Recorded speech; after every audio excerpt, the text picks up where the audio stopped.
So this begins, friends, our second part of our two-part morning enrichment, which began last Saturday. So again, welcome back if you're joining us again. And if this is your first time, so happy you joined us this Saturday morning.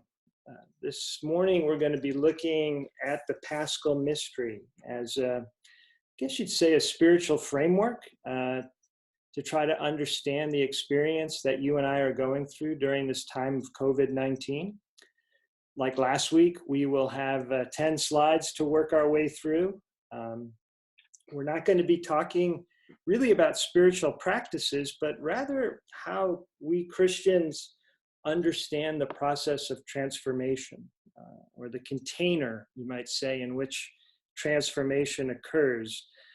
A container that I think can help hold and perhaps cushion some of the experience that you and I are going through, and perhaps make some meaning of all the disruption that is occurring in our lives. We're going to be building off some of the work we did last week on transitions and grief when we talked about that.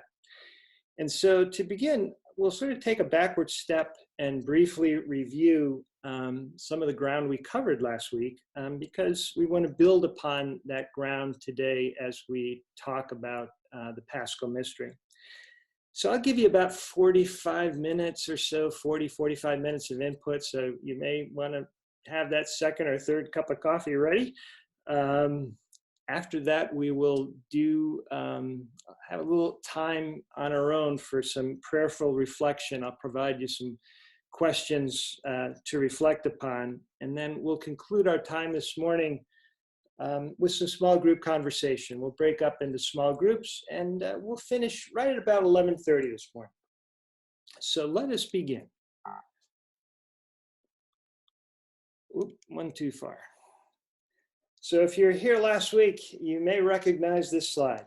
Last week, we talked about how transitions are different from mere changes in our life. And for the most part, we tend to resist transitions because, well, they involve a breakdown and a breakup of the world that we once knew. Transitions, as the diagram indicates, begin with an ending. And the more attached we were to what was ended, the more profound our loss is going to be. And perhaps the more protracted our grieving will be. So transitions begin with an ending, but they end with a new beginning. But just like we're experiencing now with all the endings that have been triggered by this pandemic, we have little vision what the new beginnings are going to look like. We don't know when they're going to come. But certainly the most difficult time in a transition is the space between ending and beginning. And we all were introduced to that $5 word last week, liminality. And that liminal space between the ending and the beginning is threshold space. It's like we've left one room and have yet to enter the next room. And because we've lost so many of the roles and the relationships that once anchored our lives, we feel very disconnected in this time of liminal space. There's a sense of being lost, very vulnerable. It's the part of the transition that really can blister our spirit and leave us absolutely floundering for many weeks and perhaps many, many months. But as we discussed, the voices of this liminal space are not simply voices of pain. There's also creativity in this threshold space. There's opportunity that emerges from liminality. The trouble is we don't often see it when we're moving through it because we're so preoccupied with the ending and the pain of the struggle to let go of all that once was. This was the other diagram that we looked at regarding the experience of transition. And the horizontal line, again, represents time. We move from past through future. The vertical line is our self. Below that horizontal line is our inner self, and above it is our outer self. And the transition often begins with an external event in the top left quadrant. Something changes. And usually the first experience of ours is to deny that. We can't really admit that, oh my God, this is happening. And then we move into this space within our inner life where we resist. And then eventually move to explore until we finally can commit to some new external reality. But we talked about how we know that we've made it through a transition successfully when our inner life and our outer life have become aligned once again. When I no longer deny or resist or embitter about my loss, about the ending, but instead I can accept it as part of my journey. I let it inform, if you will, who I've become today. I've included it, and at the same time, I have transcended it, as it all gets expressed in the person that I am today. So again, this is another way to look at transition. Again, last week, we looked at Judith Forst, who is probably best known as a children's author, and her book, Alexander and the Terrible, Horrible, No Good, Very Bad Day, may sort of typify a lot of the days perhaps you and I are having as of late. But Judith Forst is also, does a lot of work in psychoanalysis, and she has really a profound truth that she writes, where she says, our lives are determined, for better or worse, by what we do with our losses. And as my mentor, Jim Zulo, used to say, the ending is always the most important part of the transition. What we do with the ending. There's a new image on the slide that I didn't use last week. It's called the life spiral. It represents, I guess you'd say, the ideal human path. We might say that one who grows in wisdom, stature, and favor with God and humanity, to quote scripture, has a life journey that is like this, right? That continues to expand and grow. And in our journey of growth, as the spiral illustrates, there are periods in our life that are stable and straightforward, right? These are those horizontal parts of our spiral. But then what happens? Life takes a turn.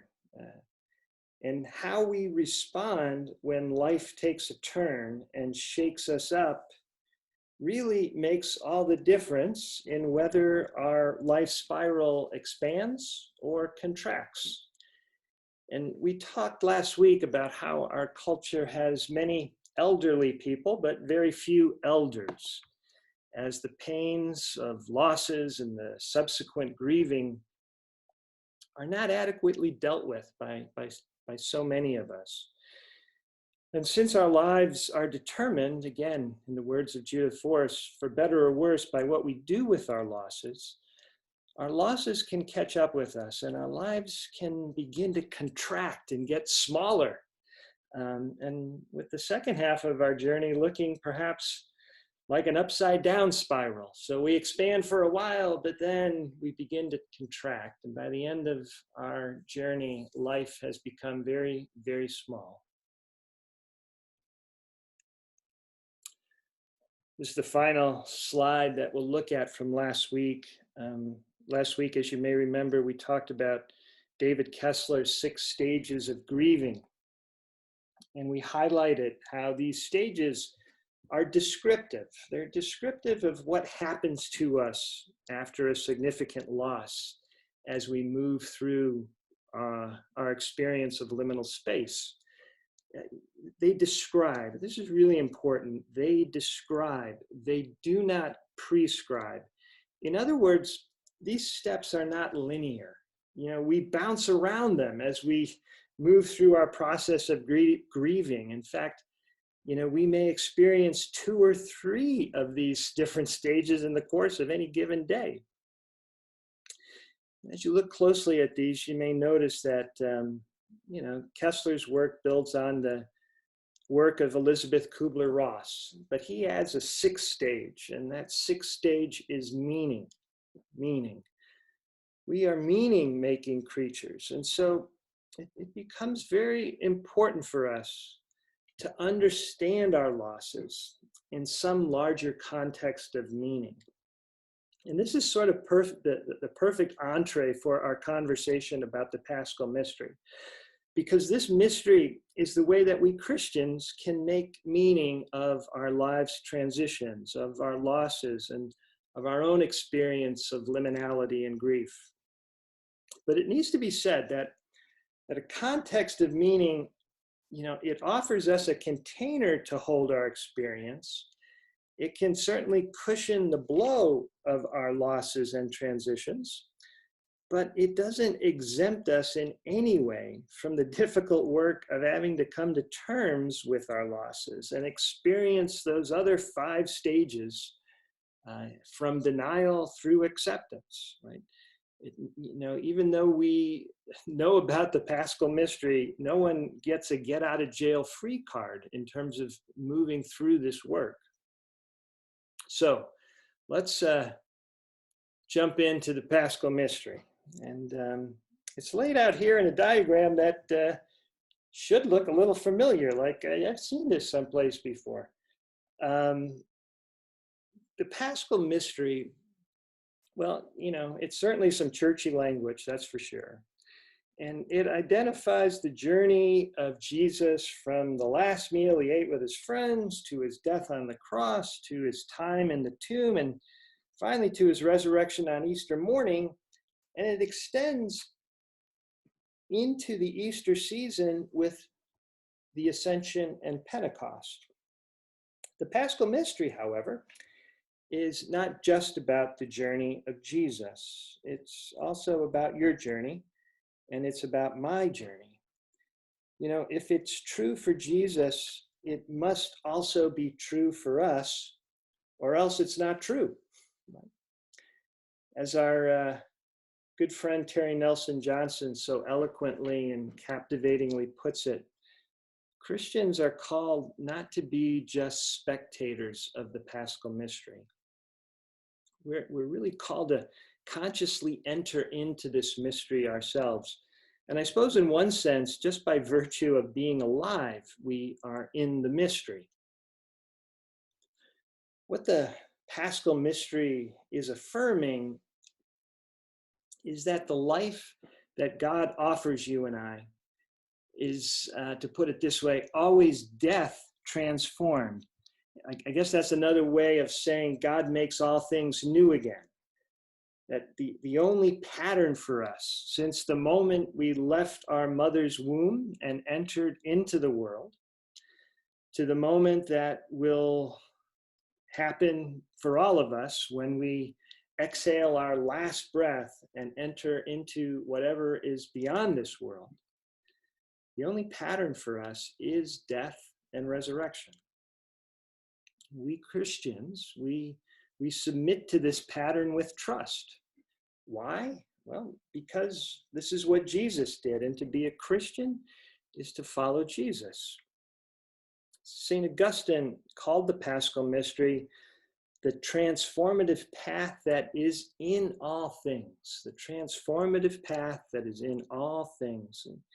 And we Catholics proclaim it as the mystery of faith. And the center of every Mass that we celebrate, we say, Christ has died, Christ is risen, Christ will come again. Again, which affirms that death and life are 2 sides of one coin. You can't have one without the other, unfortunately. They both come together. It's a package deal, you might say. A Paschal death, when we talk about the word Paschal, a Paschal death is a death that opens us up to new life. So between our Good Friday experience and our Easter Sunday, we must make it through the liminal space of Holy Saturday in order to enter into this new life. And on Holy Saturday, quite poignantly and powerfully, the church removes all the statuary and covers up all the signs and images of God in the sanctuary. And I think the symbolism here is quite telling, because when we are deep in the throes of our Holy Saturday experience, it really is if God is dead to us, that God has somehow abandoned us and has left the building, if you will. We talked about how our ending, our Good Friday, triggers a breakdown of our sense of who we are in the world we thought we knew. But since our image of ourself and our image of God are so intricately connected, our sense of who God is and acts in our life often also falls apart thanks to Good Friday and our Paschal death. You know, it may work like this. We may have always thought of God as a loving presence in our life. But perhaps there was an unacknowledged assumption that as long as I was good and did what was right, this loving God was going to take care of me. And now here I am facing the loss of my job, facing my financial insecurity, right? Or perhaps it's the loss of my child or everything that's going on in this pandemic. So maybe I decide that this loving God that I thought I knew really can't be trusted with all those divine promises you hear so much about. And the depth of the Holy Saturday experience for us believers can be absolutely crushing, because it can result in the death of the God that you and I thought we knew. Good Friday, it shatters all our idols, which can include who we understand God to be in our lives. And this is why it's so helpful for us, I think, to remember the words of Meister Eckhart, that 13th century mystic, whose prayer is this. He says, I pray God rid me of God. Now that kind of sounds like nonsense. I pray God rid me of God. But here is the truth of what Eckhart's getting at. There's no concept of God that can contain God. Right? Our present notion of God, no matter how spiritually mature it might be, is never it. God is always more than we believe or experience God to be. And to quote Augustine again, if you comprehend it, it's not God. We can only come to know God, and we let our ideas about God, when we let our ideas about God become stripped away. Right?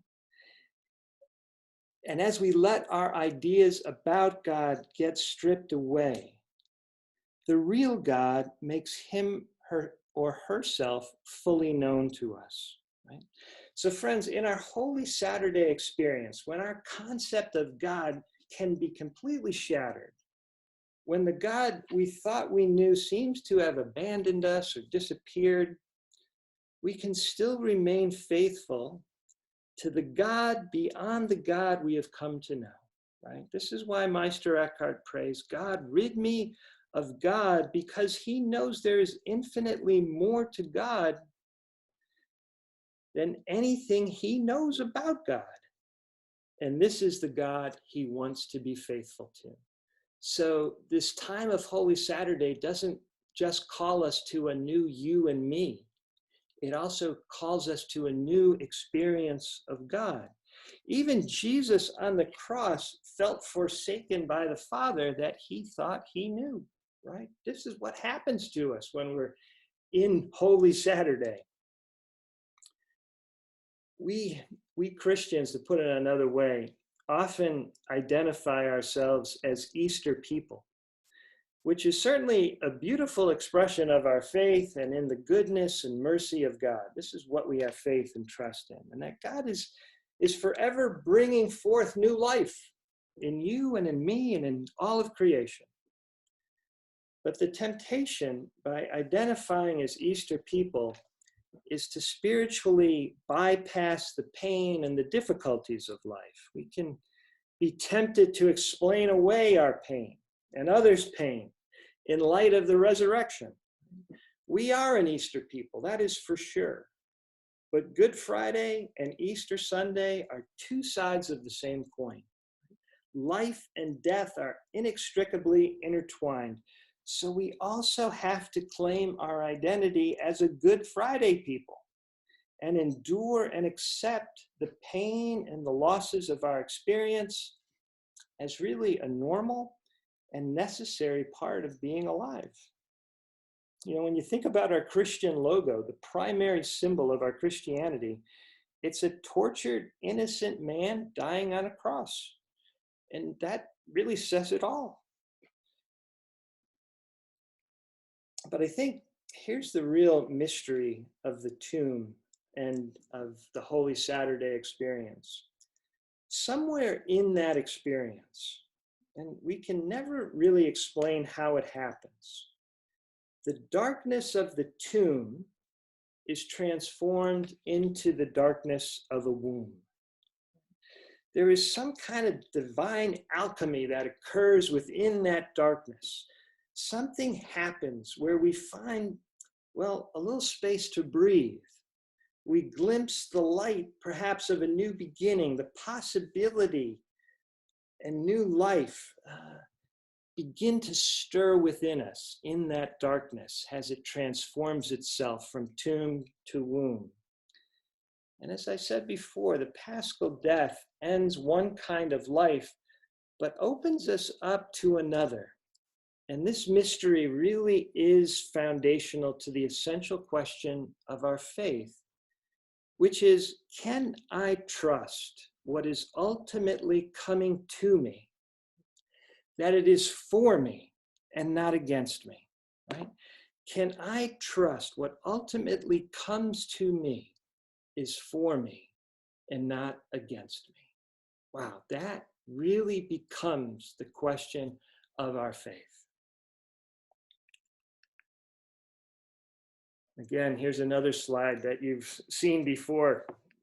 Remember that horizontal line is time that moves from past to future, and the external world and the inner world is represented by the vertical line. And notice how Holy Saturday and the Ascension are both experiences that occupy our inner life. More about the Ascension in a moment, but let's look at first at Easter. It's an event that occurs both at the external and internal dimensions of our experience. And it's represented as a single moment on the timeline. It suggests that to think about Easter, we want to think about it not necessarily as a place we arrive at, but rather as a moment in time along the way. You know, we just read the Easter readings a few weeks ago, and we know that Mary Magdalene and the disciples arrive at the tomb and they find it empty. And there was this flash of excitement that the reality of Jesus's death wasn't what they imagined it to be, that new hope was being born out of that empty tomb.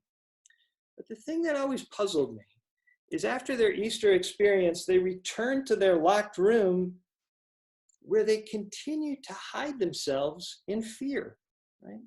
They had their Easter experience, right? The 40 days of Lent are over. They made it through Holy Saturday. We can eat chocolate, we can have coffee, we can drink a beer again. The sacrifice is behind us, happy days are here. But not for the disciples at the tomb, right? They were hopeful and fearful at the same time. And they left the empty tomb and they returned to their room once again, afraid. Now, it wasn't until we lost our son Michael to brain cancer that I got a deeper sense of what Easter as a moment in time might mean. When it became apparent Mikey was not going to survive his cancer, I spent countless prayer and meditation periods handing Michael over to God. I would imaginatively gather Michael into my hands as they rested on my lap.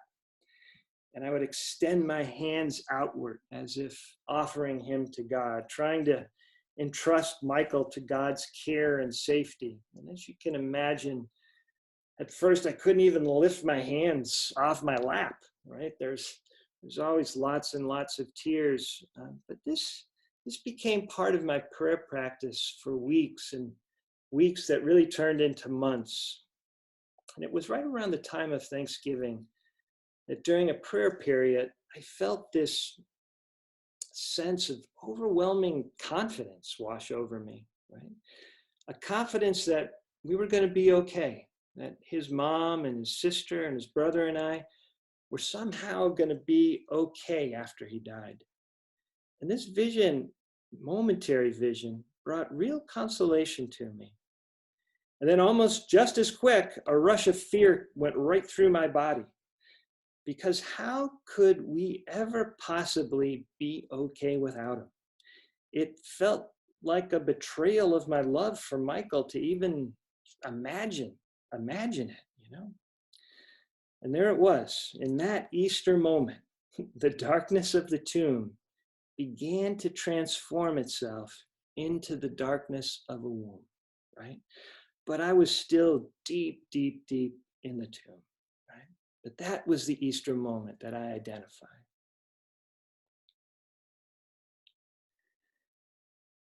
So the Paschal Mystery is not over with Easter. There's Ascension and Pentecost. And I want to invite you to experience these religious words maybe in a way you haven't heard them before. Ascension, as you, I'm sure, know, is the bodily Jesus returning to heaven, and as he returns to heaven, he blesses his followers. In the Gospel of Matthew, Mark, and Luke, the ascension is sort of presented pictorially as the body of Jesus sort of floating up into heaven. And I gave you an example of one of the many paintings that portrays this rocket ship Jesus, if you will, of Matthew, Mark, and Luke. Think about it, though. You know, for the disciples, it didn't work out at all like they thought it would. Jesus had been executed. The Roman army was still in charge, and the disciples of Jesus now were finding themselves as a persecuted minority within their own Christian community. How badly did they probably want to return to the way things used to be? But they needed to let go of the Jesus they followed in Galilee.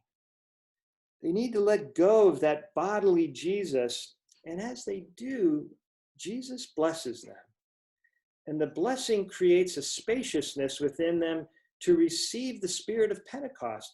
In other words, to receive the Spirit to live their life as it is now, without the human Jesus with them. As long as they hold tightly on to what was, they can't receive the Spirit of what is. God is only present in this moment, right? This present moment is where God is. And Pentecost gives us the Spirit to enter into life as it is right now, with engagement, with vitality, with love and mercy. But to receive the grace to let go of what was and receive the grace of what is, that takes time. And in its wisdom, the church's liturgical year gives us 50 days to move from Easter to Pentecost, to move from that moment we glimpse the empty tomb and what might be coming until we were able to receive it as it is now. You know, in the Gospel of John, this is presented a little differently through that unusual story of Jesus and Mary Magdalene. Right? It's Easter morning, and Mary stands by the empty tomb. She sees a man in the garden who first she believes is the gardener, but then recognizes him as Jesus. And again, I've given you the Rembrandt painting of this scene on your slide. And as she moves to throw her arms around him, Jesus says to Mary, "Do not cling to me. Do not hold on to me." The grace of the ascension is not only being able to let go, but also making peace with what has passed away.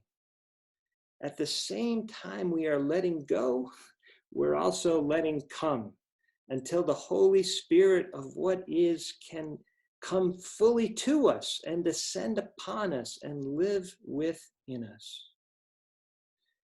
So, my friends, for Pentecost to happen, we first must experience the ascension. We have to let go of our past and allow it to bless us. In other words, no matter how difficult or disappointing our past might have been, we have to somehow allow God to help us make peace with it. We include it and we transcend it. Right? So to be a spectator in the Paschal Mystery, or I should say to not be a spectator in the Paschal Mystery, is really the invitation to acknowledge and confront the pain of our Good Friday losses. When Jesus loved us, invited us to love our enemies, don't you think he was talking about our inner enemies too? You know, I know if you're like me, you probably have a few of those inner enemies. As Richard Rohr often says, God is found not in the erasing of the experience, but in the embracing of the experience.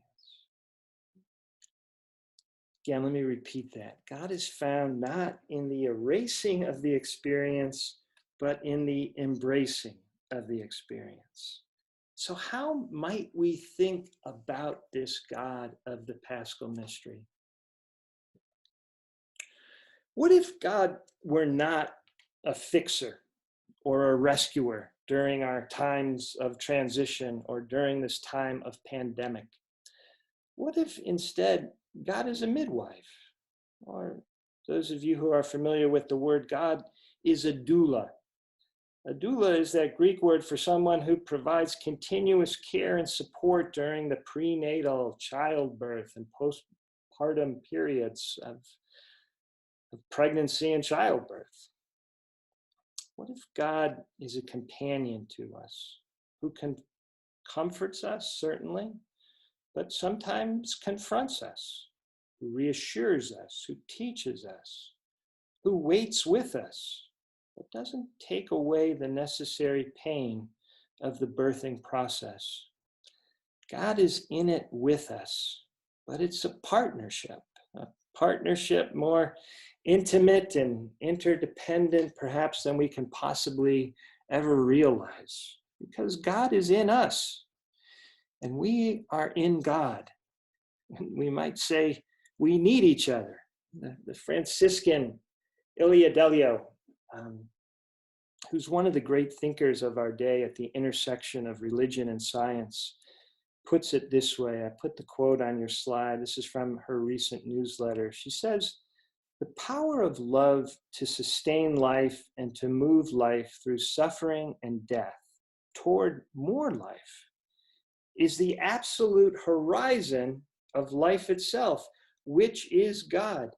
The power of love is the absolute horizon of life itself, which is God." And she goes on to say, we are co-creators with the God in a world that is still being created. And thus the power of God is powerless without us.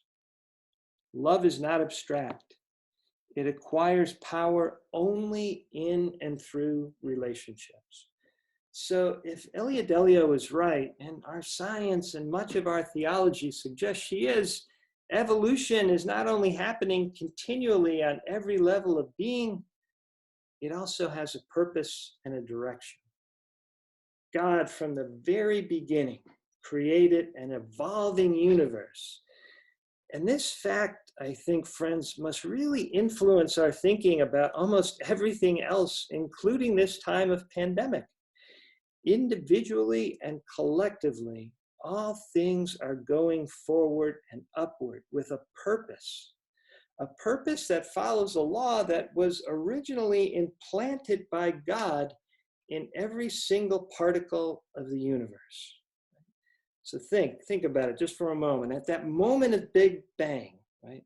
the elementary particles that were present, and there were only 4 of them at the time, exploded outward in all directions. And this law drove them to attract other particles and to bind with them. And over time, these elementary particles, by making connections, became more and more complex particles. And that complexity evolved from non-organic to organic to biologic over billions of years. Now we humans, at least as far as we know, and given the fact that the universe is 93 billion light years across, we don't know a whole lot. But we humans, at least as far as we know, are at the tip of the evolutionary arrow. And God wants us to follow this law as we aim toward ever higher levels of complexity and consciousness. So Sister Delio and others refer to this law of greater attraction, connection, complexity, and consciousness, the law that has been giving evolution its direction since its very beginning. They refer to this law as love. And we have so many examples of love present in the frontline workers tending to the victims of this pandemic. The hospital personnel, those sustaining them with food and supplies, as well as warehouse workers, grocery store workers, and those delivering our goods. Our world certainly does not lack in individual love. But what it seems to lack is a collective will to love. That is, a global love reflected in our economic structures, reflected in our political systems, and in our social communities. And this collective will to love may very well be the next big step forward for humanity. Right, this journey of love, as it relates to the entire evolutionary journey of humanity, of our humanity, as well as the entire universe, invites us to consider that life spiral, not just from an individual level, but from the whole, right? From the universe, from the spiral of the one life that continues to be expressed and expand to give greater and greater of levels of complexity and consciousness throughout all life. You know, the harbinger of this evolution to the next iteration of our human journey is happening today. It may very well be happening today. I just read about this. Tim Shriver is uniting the world in a 24-hour streamathon. And I think it started last night at 8 p.m. And it's called Call to Unite. That's the name of this 24-hour experience. And appearances are being made by world leaders, by musicians, religious leaders, philosophers, you know, from Oprah Winfrey to George W. Bush to the Yo-Yo Ma. There's such a great depth of people hungering for what is being called the Great Reset. Right? It's a great metaphor to think about our times in light of what Ilia Delio is talking about, the Great Reset. And this Unite, or Call to Unite, is an initiative that's committed to identifying 10 unifying ideas, like national service, for example, to focus our energy as a pathway to constructively move our life forward as we heal from this pandemic. It's really, really pretty cool. So again, friends, our communities, our country, the world is being united by so many people who are sacrificing themselves for the common good. So this time that we're living through now, as difficult as it is, may very well be an axial moment in our human evolutionary journey. It's really quite amazing to consider that. Right? And this is to consider it through the lens of the Paschal Mystery. Final slide. I better do a time check. there's so much on this slide, we'll never do it justice, and I'm running close to the end of time, so I'll kind of move through it quickly. But I'll start by saying that the 12-step program, for lots of people is America's great contribution to world spirituality. And it's a spiritual path that I think aligns itself pretty well to the Christian Paschal Mystery, and I think can be quite relevant for where we find ourselves during this time of pandemic. Let's look at the first 3 steps that are highlighted right in that top of the screen. First step, we admitted we were powerless, not this time to necessarily alcohol or drugs or sex or food, but we admitted we were powerless over this pandemic, that our lives had become unmanageable in so many ways. And we came to believe that a power greater than ourselves could restore us to sanity. Right? This is the second step. And we made a decision to turn our will and our lives over to the care of God. This is a pretty good place to stand on and stand from as we move through this pandemic. Last week we touched very briefly on the serenity prayer, the Reinhold Niebuhr prayer, which AA has adopted as its standard, and you know it. God, grant me the serenity to accept the things I cannot change, the courage to change the things I can, and the wisdom to know the difference. And when we read that prayer and try to live that prayer, in order to live the wisdom of the prayer, what we're really asking for is to recognize and realize what our domain is and what God's domain is. Because causing confusion between those domains can result in both underreach on our part as well as overreach on our part. And so let's look quickly at this. In my domain, this is all about the things that I can choose, that are within my circle of influence, that have to do with my will, things I can control. God's domain, that's all about my willingness, my surrender, my letting go. It's about what I can't choose. I can only really trust and give this to God to care for. So in my domain today, I can certainly do a lot to protect and take care of myself and perhaps those near me, right? I can consume media and food and drink moderately, not doing so in a way that is harmful to myself. And although this is within my power to choose, what's not in my power to choose is staying healthy, right? Any of us who have taken good care of us and have gotten sick know this to be true. And it's also not within the power of ours to choose to keep the security of those that we love intact. We have to let that go and give that over to God. Again, back to my domain, it's in my control to be prudent with my spending, my finances, right? To do my best to hold on to my employment or find new employment. But the health of the economy, no, that's God's domain. Again, how my domain, I can be considerate of others and consider others in my decisions and in my life. And I can stay connected to others in ways that I'm able to, like through these Zoom conferences and connections.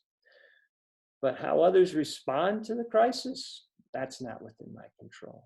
And the experience of community, again, that's not within my control. And I think that's why many of us realize what a gift this community is, this contemplative community is, that we are able to participate in.